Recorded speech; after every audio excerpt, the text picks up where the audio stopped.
ਤੁਸੀਂ ਜੁੜੇ ਹੋ ਕਲੰਦਰ ਪੋਸਟ ਨਿਊਜ਼ ਦੇ ਨਾਲ। ਇਸ ਟਾਈਮ ਖੜੇ ਹਾਂ ਜੰਮੂ ਨਗਰੀ ਵਿੱਚ, ਜਿੱਥੇ ਮਾਤਾ ਝਿੜੀ ਦਾ ਦਰਬਾਰ ਹੈ। ਦਰਬਾਰ ਦੇ ਅੰਦਰ ਜਾ ਕੇ ਤੁਹਾਨੂੰ ਦਰਸ਼ਨ ਕਰਾਉਂਦੇ ਆ। ਇਸ ਮੰਦਿਰ ਦੀ ਕੀ ਹਿਸਟਰੀ ਹੈ ਉਹ ਤੋਂ ਵੀ ਜਾਣੂ ਕਰਾਵਾਂਗੇ। ਕੈਮਰਾਮੈਨ ਨੂੰ ਕਹਾਂਗਾ ਆਈ ਚਲੋ ਅੰਦਰ, ਇੱਧਰ ਜਾਓ।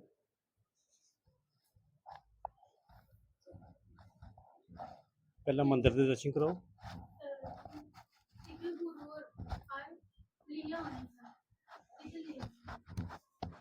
दरबार से सुंदर सजावट हो रखी है। लोग अपनी मनोकामना पूरी करने लिए इत्थे पहुंचते हैं।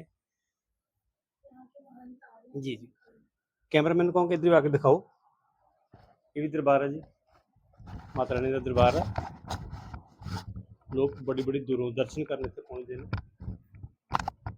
अज तुहानूं इस मंदिर की हिस्ट्री दसांगे कि मंदिर की हिस्ट्री, इतिहास की है मंदिर का।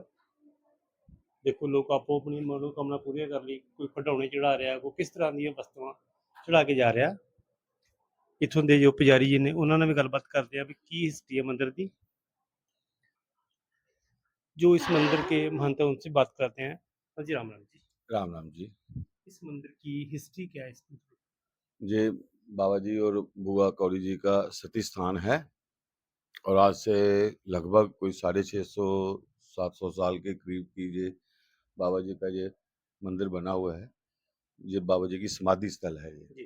तो बाबा जी बेसिकली रहने वाले घारकोट कटरा के पास वहाँ के रहने वाले थे और माता वैष्णो के ये भगत थे और माता ने इनको एक छोटी कंजक के रूप में दर्शन दिए और बाबा जी से कहा कि मुझसे कोई वरदान मांगो, आपने मेरी बहुत भक्ति की है, निष्काम भक्ति की है।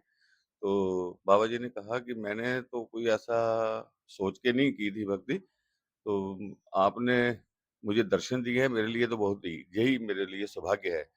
तो माँ ने फिर भी कहा कि नहीं, आपको कुछ ना कुछ मुझसे मांगना पड़ेगा। तो बाबा जी ने कहा कि जिस रूप में आपने मुझे ये दर्शन दिए हैं, यही रूप जो है मैं देखना चाहता हूँ। तो समय के साथ बाबा जी के घर में बुआ जी का जन्म हुआ। तो इनकी माँ जो थी जन्म देने वाली, तो जन्म देते ही उनकी जो है वो स्वर्गवास हो गए, तो इनका नाम रखा गया बुआ कौड़ी। बुआ कौड़ी, क्योंकि डुग्गर में जो है बेटी पैदा होती है तो उसको एक निक नेम दिया जाता है बुआ, और कौड़ी इसलिए उनको बोला गया क्योंकि इसने जन्म लेते ही अपनी माँ को मार दिया और इसका नाम बुआ कौड़ी रखा गया। और कुछ लोग इनको गौरी भी बोलते हैं, वो इसलिए बोलते हैं कि बहुत सुंदर थी, तो बुआ गौरी वो बहुत अच्छी है। तो वहाँ इनकी एक चाची थी जोजा, वो तंत्र मंत्र विद्या जानती थी, तो बाबा जी के साथ वो बहुत जलसी बन करती थी। तो एक दिन क्या हुआ कि बाबा जी ने वो अपना गाँव छोड़ के इधर आ गए। इधर आकर के इनका एक जाति का लोहार था, वो रल्लो नाम का, तो वो इनका एक मित्र था। तो उनके पास आए, तो उनको बोलते हैं कि मुझे कोई ज़मीन लेके दो। तो उस समय राजा मालदेव के बेटा अजब देव जी गद्दी पे थे, वो छोटे थे, तो उनके मामा बिरी सिंह मेहता जो है वो पूरा राजपाट का काम सँभालते थे। तो उनसे जो है बाबा जी ने ज़मीन माँगी, तो ज़मीन के बदले में उन्होंने एक उनको जंगल दे दिया। तो जंगल में कहने लगे कि जो भी इसमें आप लगाओगे, फसल जो भी होगी, तो उसमें मतलब कि 3 हिस्से बाबा जी आपके होंगे और 1 हिस्सा जो है वो राजा का होगा। लेकिन जब ज़मीन की वो कनक जो है वो पैदा हुई, तो वो उसका दिल बेईमान हो गया। तो उसने कहा कि नहीं, 3 हिस्से मेरे हैं, 1 हिस्सा आपका। तो ये कारण बना। तो जब मतलब कि इन्होंने वरदान माँगा था माता से, तो उस समय भी माता ने इनको कहा कि मैं 5 साल का ये रूप है, 5 साल आपके घर में रहूँगी, 5 साल के बाद ऐसा विधि का विधान बनेगा कि आपको ये शरीर छोड़ना पड़ेगा और मैं आपके साथ सती हो जाऊँगी और मेरा और बाप और बेटी का नाम जो है दुनिया में चलेगा। तो उस दिन बुआ दादी जो थी वो पूरे 5 साल की थी। तो बाबा जी ने जब वो कनक का हिस्सा लेने लगे, तो वो बोलने लगा नहीं, ये 3 हिस्से मेरे हैं, तो ये कारण बन गया उनका। तो उन्होंने मतलब कि कनक के ढेर के ऊपर जाकर के अपने शरीर की जो है करार मारा और अपने शरीर को शहीद कर दिया, अमर हो गए। तो इस जगह के ऊपर जो है बाबा जी की अंतिम जो है लाश जो है उनको, उनका बॉडी को जहाँ जो है उनको छुपाया गया। तो इसी स्थान के ऊपर जो है बुआ दाती ने चिता बनवा करके, गोसाई नत्थू शाह जी थे कानाचक के, उनसे बाबा जी ने बीज लिया था। तो उस बीज के बदले में वो एक उनके मित्र बन गए थे। तो उन्होंने बुआ दाती के साथ लग के जहाँ जो है वो चिता स्थान के ऊपर चिता बनाई, और जैसे ही वो चिता को मतलब कि अग्नि जैसे उन्होंने दी है, तो बुआ दाती ने क्या कि झट से जो है उस जलती हुई अग्नि के अंदर जो है 5 साल की बच्ची ने उस चिता के अंदर जो है अपनी जान जो है वो कुर्बान कर दी। तो ये तो उनका ये सती स्थान है। जो पहले माना जाता था, जो वैष्णो देवी होकर आते थे, तो सभी इधर होके वापस जाते थे। हाँ, ऐसा अभी-अभी है? नहीं देखो वो एक मतलब कि जैसे तो पहले तो ऐसे भी था कि पहला दर्शन अपना माया देवी, फिर कोल कंडोली, फिर दूसरा देवा माई, तीसरा चंद्रभागा का, फिर ऐसे मतलब चलता था। जी, अब जैसे-जैसे गवर्नमेंट ने वो तरक्की की तो वो रूट ही उन्होंने डाइवर्ट कर दी। जी, अब वहाँ कौन जाता है? वहाँ कोई जाता ही नहीं है। अब जैसे पहले लोग नगरोटा से जाते थे, जी, तो पहले कोल कंडोली जाते थे। कोल कंडोली के बाद देवा माई जगह है एक। जी, आप वहाँ गए हैं कि नहीं गए कभी? जी, कभी वहाँ जाओ आप देखो, वो प्राचीन जगह है वो। जी, तो दूसरा दर्शन जो होता था वो देवा माई का होता था। फिर जी, तीसरा जो था वो अपना बाणगंगा, जी, फिर तीसरा उसके बाद चंद्रपाद का, फिर आदकबारी, फिर सांझी हाथ, फिर उसके बाद भवन, जी, हैं? ऐसा था। अब मतलब कि गवर्नमेंट ने वो सारी तरक्की की, तो वो रूट डाइवर्ट कर दिए, तो उसकी वजह से अब वो चीज़ें जो हैं वो एक साइड पे रह गई।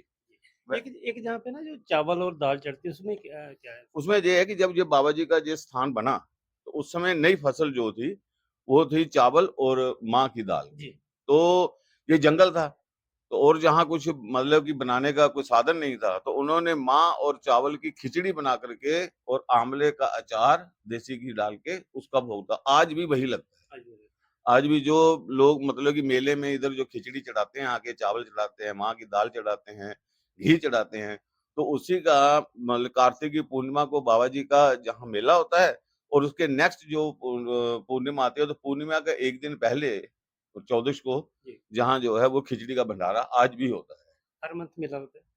हाँ, नहीं हर मंथ नहीं लगता, हुँ, मेला जो है वो साल में 1 ही बार लगता है। जी, ऐसे मंथ में पूर्णमासी के ऊपर जो है, जिन लोगों ने अपनी आस्था जोड़ी हुई है कि मैं हर पूर्णिमा को जो है वो बाबा जी के दर्शन करने के लिए जी, जाऊँगा, बुआ जी के दर्शन, वो लोग आते हैं। मतलब संगत आती है, हर मतलब हाँ, पूर्णमासी को आती है। संगत आती है, ऐसे संडे को भी आती है, हर दिन मतलब कि संगत। अब जैसे अमरनाथ यात्रा चल रही है, हुँ, तो उसमें भी जो लोग मतलब कि झिड़ी को जानते हैं, तो अमरनाथ गए, फिर वैष्णो देवी गए, उसके बाद शिवखोड़ी गए, तो फिर वापसी जो है वो झिड़ी से होकर के ही जाते हैं। भाई ये जो खिलौने वगैरह ऊपर देख रहे हैं हम, इसमें ये बुआ दादी जो थी वो 5 साल की बच्ची थी, छोटी। जी, और बच्चों की ये खेलने वाली चीज़ें जो हैं, खिलौने जो हैं, जब बुआ ने इनको दर्शन दिए थे कंजक के रूप में, उस समय भी बुआ जो है वो गुड्डियाँ और बॉल और छोटी-छोटी वो गीटे उनके साथ खेल रही थी। तो ये इसीलिए ये उनकी एक भेंटा है। जी, तो जिनके घर में बच्चा नहीं होता, तो वो कहते हैं कि बुआ दादी हमारे घर में बच्चा होगा तो हम भी तेरी जो है खिलौने चढ़ाएँगे। मनोकामना पूरी होगी। मनोकामना पूर्ण होगी। तो वो फिर मतलब उस तरह से जैसे-जैसे किसी की आस्था है, तो विश्वास है, उसी तरह से लोग जो है वो अपने इधर खिलौने वगैरह ये चढ़ाते हैं। मेन मंदिर यही है या दूसरी तरफ भी जो वो भी है? नहीं, मंदिर जो समाधि स्थल है वो यही है, वो यही है। वो यही है। क्योंकि ये देखो ये उत्तर और दक्षिण में जो है ये बना हुआ है। जी, ये दक्षिण का है, इधर जो है उत्तर का है। इधर बुआ दाती का स्थान है, जी, ये बाबा जी का है। बाबा जी बुआ का दाती स्थान जो है वो बेटी है, है। हुँ, तो बेटी को वैसे भी पाँव की तरफ नहीं रखते, इसलिए उनका स्थान जो है वो सिर की तरफ बनाया गया। चिता जो होती है वो भी उत्तर दक्षिण में होती है। जी, ये उनका सती स्थान यही है। रामनीर घाट में भी यही है। जी, बाकी तो अब छोटे-छोटे मंदिर बहुत बन गए हैं। अब इसमें जितनी भी हमारी बाहर डेयरी हैं, कम से कम भी 80% डेयरी जो है बुआ बाबा की हैं। क्योंकि कुछ लोग ऐसे हैं कि जिसकी कोई मनोकामना अपनी-अपनी भावना से लोग मन्नत कर देते हैं कि हम एक तरह सा उधर छोटा-सा दरबार बनाएँगे। हुँ, तो फिर वो छोटी-सी एक देरी बना देते हैं। जी, जी। उनकी मन्नत पूरी हुई तो उन्होंने देरी बना दी, अंदर बाबा जी की मूर्ति लगा दी। जी, शुक्रिया, अपना नाम बताइए? मेरा नाम है हरदत्त शर्मा। अच्छा, जी, दीदी का नाम? जी तितीक्षा शर्मा। जी। आप जहाँ पे सेवा कर रहे हो, आपका इधर क्या रिश्ता है या फिर कैसे? जी, बाबा जी के साथ हमारा ये रिश्ता है कि जब बाबा जी ने वो गेहूँ लगानी थी, कनक लगानी थी, तो उनके लिए उसके लिए बीज नहीं था बाबा जी के पास। तो हमारे जो पूर्वज थे, वो यही काम करते थे कि लोगों को फसल के ऊपर जो है बीज वगैरह देना, खाद वगैरह देना, जो एग्रीकल्चर डिपार्टमेंट जैसे आज। जी, तो वैसे उस समय अपना एक बिज़नेस था, तो वो ऐसे ही बिज़नेस करते थे। तो उनकी एज बहुत हो गई थी। तो बाबा जी उनके पास गए, तो उन्होंने बोला कि भई मुझे कनक लगानी है, मुझे बीज चाहिए। तो उन्होंने कहा कि आप तो इस इलाके के नहीं हैं, तो आपकी विटनेस गवाही कौन देगा? जी, जी, जी। तो बाबा जी ने कहा कि मेरी गवाही देने वाला या तो ठाकुर जी हैं या फिर माता रानी हैं। हुँ, तो उन्होंने कहा अच्छा अगर ऐसी बात है, तो आप मेरे धर्म के भाई, तो आप वो जितनी आप कनक लेना चाहते हो बीज के लिए, आप इतनी कनक ले जाओ जी, और जब आपकी फसल तैयार होगी, तो वापस कर देना और आपसे कोई इंटरेस्ट नहीं लगेगा। तो उन्होंने बाबा जी ने वो अपने हाथ से वो कनक लेके गए। तो कनक लेके गए, कनक लगाई, लेकिन वापस करने की उनको तो मौका ही नहीं मिला, क्योंकि वो देने से पहले उन्होंने अपना शरीर छोड़ दिया। तो जब उनका ये मंदिर बना, तो फिर बाबा जी ने जिन लोगों ने, वो दो सुद्धू बुद्धू भाई थे, नंद जाति के खत्री सियालकोट के, तो उनको बाबा जी ने, वो आते जाते इस जंगल में अपना वो काम करते, बिजनेस का काम करते थे, फेरी का काम करते थे, तो आते जाते इस जंगल में कहीं वो रुकते थे, जी, ऐसे रेस्ट करते थे। तो वो जहाँ के दोपहर को सो रहे थे, तो बाबा जी और बुआ जी ने दोनों भाइयों को सपन में उनको बताया कि आप इधर हमारा मंदिर बनाओ। जी, उन्होंने कहा हमारे पास पैसा ही नहीं है। बाबा जी ने कहा कि मैं आपको पैसा दूँगा, आप घर में जाओ, आपको घर के अंदर एक जगह जो है ऐसे गोल लकीर लगी होगी, उसको आप उखाड़ना और बीच में से आपको धन मिलेगा, पहले आप मेरा मंदिर बना देना। जी, तो उन्होंने कहा ठीक है। वो गए घर में, उन्होंने देखा कि वहाँ एक लकीर लगी है घर के अंदर, रात को उन्होंने उसको जब उखाड़ा, तो बीच में से उनको 2 देगें जो हैं अशर्फियों की भरी हुई निकली। जी। तो फिर उन्होंने दोनों भाइयों ने ये मंदिर बनाए। एक ने, अभी बहुत सुंदर मंदिर बन रहा है, नया बन रहा है। हाँ, ये तो अभी मतलब कि अभी ये बाबा जी की कृपा से जो है अभी ये काम हमने शुरू किया हुआ है। जी, तो फिर जैसे-जैसे बाबा जी की आशीर्वाद मिलता है, प्रेरणा मिलती है, तो वैसे-वैसे आगे हम इसको डेवलप कर रहे हैं। जी, तो ये इन्हीं के है, सब कुछ इन्हीं के आशीर्वाद से हो रहा है। तो वो उसी कनक को जो लेके, तो बाबा जी ने कहा कि वो नथु शाह जी जो हैं, वो मेरे धर्म के भाई हैं, साथ में मैंने उनका उधार देना है। जी, तो आप उनको बोलो कि आप मेरी इधर गद्दी पे बैठें और मेरी सेवा करें, और मेरा जो भी होगा वो उनको मिलेगा, तो मेरा उधार खत्म होगा। तो उन्होंने जाके बोला, सुद्दू-बुद्दू ने दोनों ने, तो उन गोसाई नथु शाह जी ने बोला कि भाई देखो मेरी तो उम्र हो गई है, मेरे आगे कोई बच्चा भी नहीं है, तो मैं क्या करूँगा? वो मेरे धर्म के भाई थे, अब मैं उनकी चिता स्थान के ऊपर कैसे बैठ के वो उनका वो मैंने तो उनको बोला कि मैंने आपसे इंटरेस्ट भी नहीं लेना, हुँ, और अब मैं उनकी चिता के ऊपर बैठ के मतलब कि वो उनसे जो चढ़ावा होगा वो मैं लूँगा, हुँ, मुझे अच्छा नहीं लगता। उन्होंने कहा अच्छा, उन्होंने आके बाबा जी के सामने मत्था टेका कि महाराज वो मानते नहीं हैं, अब आप ही करो। तो फिर बाबा जी ने स्वप्न में उनको कहा कि गोसाईं जी, मैं आपको गोसाईं भी दूँगा, हुँ, आगे आपका परिवार भी चलाऊँगा, और आप बैठो, और आप जब बैठोगे मेरी गद्दी के ऊपर मुझे एक सुकून मिलेगा। जी। क्योंकि इस इलाके में जब मेरा कोई नहीं था, उस समय आपने आपने मेरी साथ दिया। मदद की।